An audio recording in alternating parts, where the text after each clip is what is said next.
What would that look like? At 7 o'clock in the morning, here's first presented fair value gap.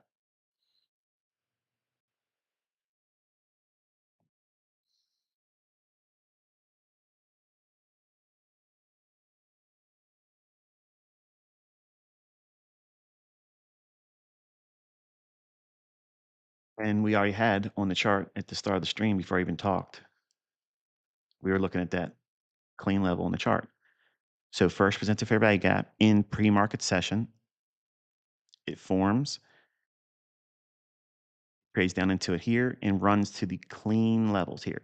So bread and butter setup in pre-market session time, discount array. Why is it a discount? Because where it's at in respect to the level that's relatively equal highs, that run, that's a small little range, but it's a bread and butter type setup. And these things form every day. Do not take my word for it. Don't say, well, ICT said, no, no, no.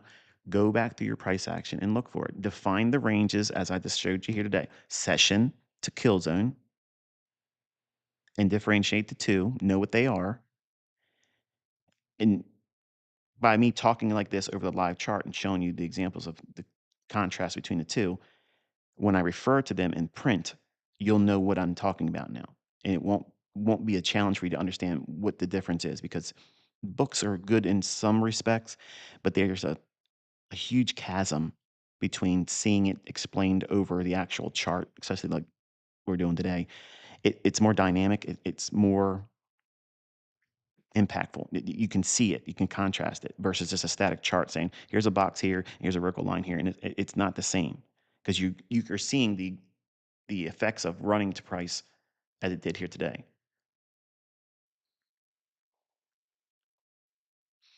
All right, so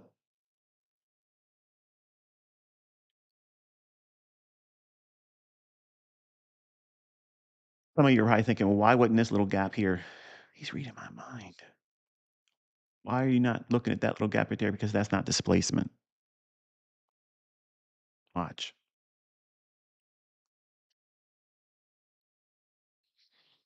This little thing here, cute as it is, that is not important to me.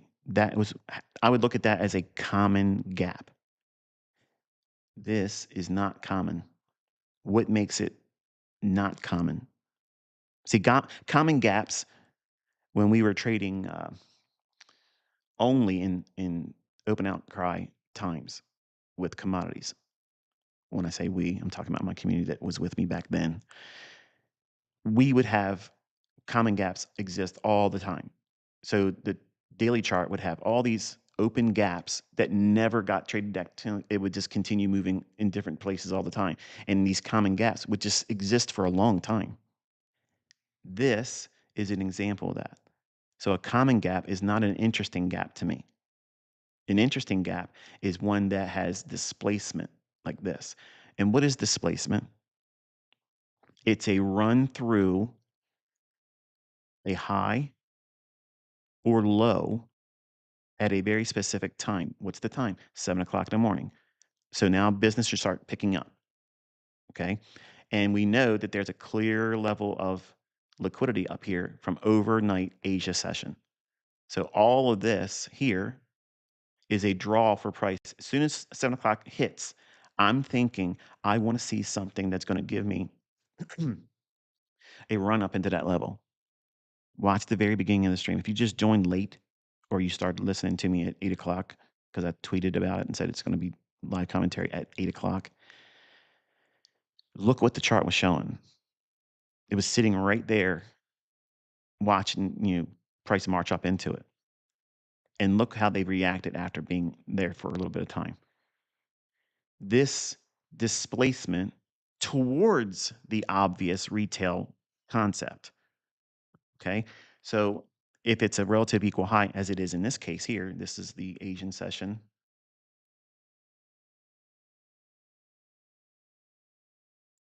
High side liquidity. It's the smooth highs inside of all of the price action from 7 p.m. Eastern time to 5 a.m. Eastern time. So that entire window, we're looking for Where is it obvious that it's left smooth highs or smooth lows? In this case, it's smooth highs. Why? Because overnight we only saw market go down. So whatever discipline you have, whether you're using market profile, whether you're using footprint, Elliott wave, if you're looking for pitchforks, if you're looking for moving average crossovers and then trading in that direction, whatever it is, okay? If you look for what price has done overnight and then look for the smooth highs or lows in that range, you're going to have pre-session or the first hour of trading's point of interest for index futures trading. And I just laid something in your hands that in without a doubt, there's going to be dozens of guys coming there. Dude, we all know this. Okay, show me your last 20 trading days where you used the information. Okay, when you see these people say it's always been there, ask them to show you the receipts where they used the logic and they made money with it, whether it's demo, okay, or real money. It's cancel culture time on goobers. Okay, we are not tolerating the opinions of others that have no evidence, no receipts. Because if stuff always existed, there's people using it with that logic in its own terms, and it's not rebranded. It's not used anywhere else. I'm giving you a whole different perspective. I've already disrupted the entire industry, and we're going to do it even worse this year. I'm going to rattle everybody. But you have to have a framework. You have to know why price should be considering your level of interest. Why is the fair value gap of any importance? Displacement is where we take out a short-term high. Boom. If we take out a low here, that low, this is a noteworthy sell side imbalance, buy side inefficiency. But let's assume for a moment, let's say you're bullish and you think that NQ could continuously go higher, but you have this. What do you do with that information? Do you try to short it there? No. You look for it to act as what? Inversion fair value gap. So then you would frame it and put the levels on it from the high, upper quadrant, midpoint, lower quadrant, and the low, and then you would study, and does price give you evidence that it's using it? Is it supporting that idea? If it's in a consolidation like this, it's less likely to give it to you because we're in a holding pattern right now. Because why? Why is it just sitting right here like this? Because the session, 7 o'clock to 9 o'clock in the morning, has already done its initial job, which is run to overnight highs that were clear, they were obvious. Retail seen it as resistance. They trust it, and it's going to run for the liquidity that's left up there. And that's where you get that run here. So it's not that it's an engulfing candle, okay? Because this candlestick here, one right before it, is has no bearing on what I'm looking at. I'm looking at this structure there. Low, high. This short-term high here was pierced with that high. And then this low and this low, relative equal, had it pierced there. This high, that low, and we're at 7 o'clock. What do we do next? Well, am I interested in seeing this low get taken out? No, because the smooth high is up here at Asian session buy side liquidity. That was what we showed on the start of the stream before commentary began.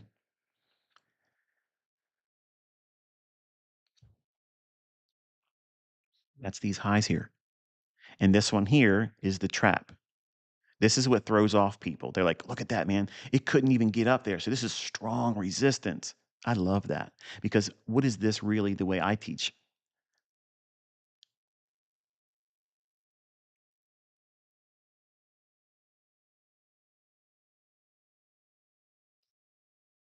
They're relative equal highs. And it's high probability because the one to the right is lower than that one. That's the trap. That's the retail trap. That is the thing that you're looking for. Okay. You want to see that type of thing set up leading into 7 a.m. because then you'll have always something to do, whether you're practicing reading the tape or you're not really doing even a demo account entry or nothing like that. You're just watching and observing.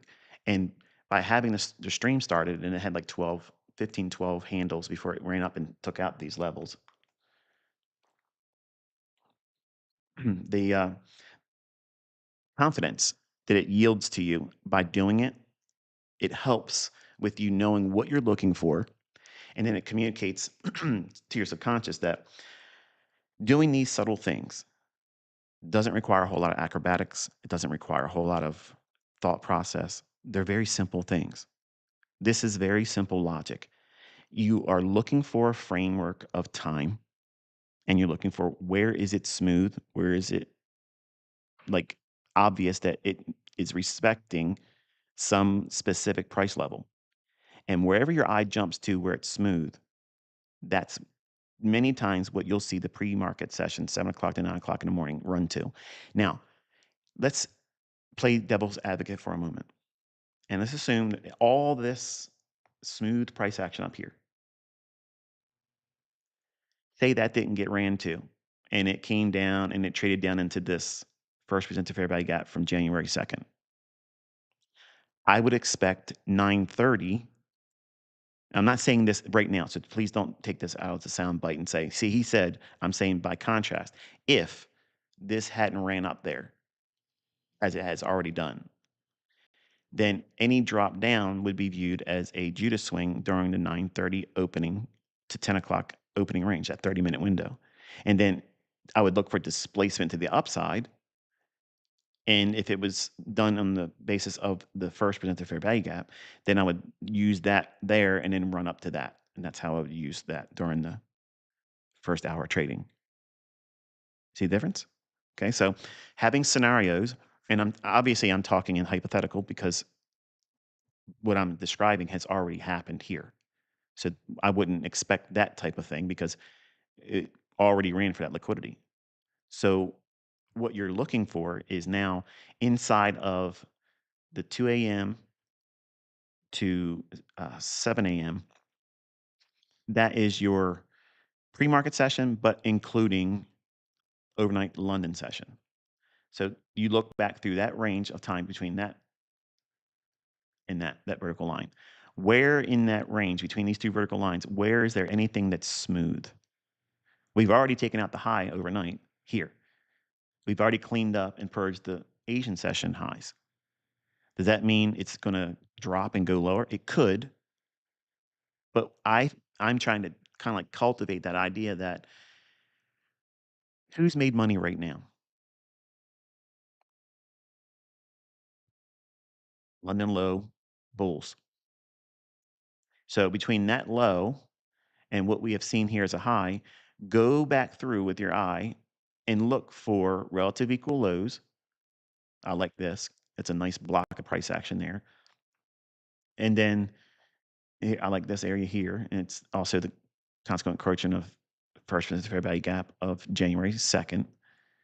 And the further we get down, because I'm admittedly, I'm still bullish on the daily chart. We can see objectives to reach for. Now, just because we have a level that we anticipate that may act as a draw on liquidity because it's a relative equal high or relative equal low,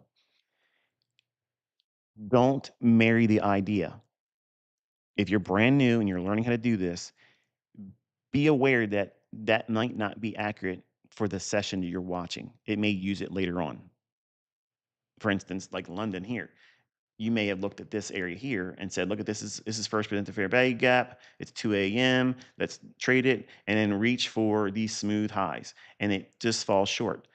The reason why that I teach partials is because this type of thing here can happen where there's a high, it runs above it, but your objective doesn't get met until a later time. And if you're buying that fair value gap there, you can't weather that type of retracement, which is why we use stop losses, which is why I teach you to tape read before you even demo trade. Okay. These things have to be learned in a graduated fashion. It can't be done overnight. There's no fast track to being able to do this. There's no fast track to making money in anything. There is no fast track. And anybody that sells you that illusion, that dream, okay, they're rooking your impatience and your greed. And I'm not getting anything from you. I'm not asking you for anything. You don't have to watch my stream. You don't have to watch my videos. Just look at my Twitter. I say these things all the time. and it's for free. I don't monetize anything over there. I don't need anything from you. Okay. Don't come back to my channel. It's simple. I don't live off of that. So by having some rule based ideas, it helps provide you a structure mentally and psychologically that I'm only looking for a very specific thing in the beginning. And I'm going to measure the continuity and consistency. Does these things tend to repeat? But if you don't know what you're framing in terms of time, you won't understand where the liquidity is presently. You don't need bookmap. You don't need all these bubbles all over your chart, which I don't understand that. Okay, to me, that that gives me anxiety. Okay, like these things that they have all these little bubbles all over. Okay, there's no advantage in that. That's something you're worried about the size of a bubble or all these types of visual representations when the open, high, low, and close is everything that the market's referring to. The market's not concerned about a bubble or how big that bubble is. Now I'm gonna kill bookmap today. Okay. No offense, guys. Okay. But I'm just telling you before I say it, if it existed when I first started in 1992, I would have used it. I would have used it and I would have championed it. I would have said, this is what I'm using to help me understand liquidity. But if you're using it right now or you've considered using it, I want to kind of show you how you can see better visually with what I'm showing you here today without no requirement of additional apps that you have to pay for. You don't need to do those things. Okay. By framing the references in time, the kill zones and the session highs and session lows, and relative equal highs and relative equal lows, you will know where the bigger bubbles are going to be at. You don't need those types of things. And what is an example of that? Well, we have smooth highs over here, that high that failed to breach it. So there's going to be a lot of liquidity sitting there because new positions were entered there and existing stops here moved down to that high on shorts. So that logic tells me that this is a larger pool of liquidity. It's much more impactful and it's going to be a stronger draw. And it just so happens to be just shy of that level there. So if it's going to take out that high, it's going to definitely come back up here and sweep that out. And it's a relative equal high because of the definition I give it, which is it gives you a run to a level, it falls short of it, and then it gives you this little red herring run. Man, I love that. I love that because they're so easy to see very simple little runs like this bread and butter setup in here.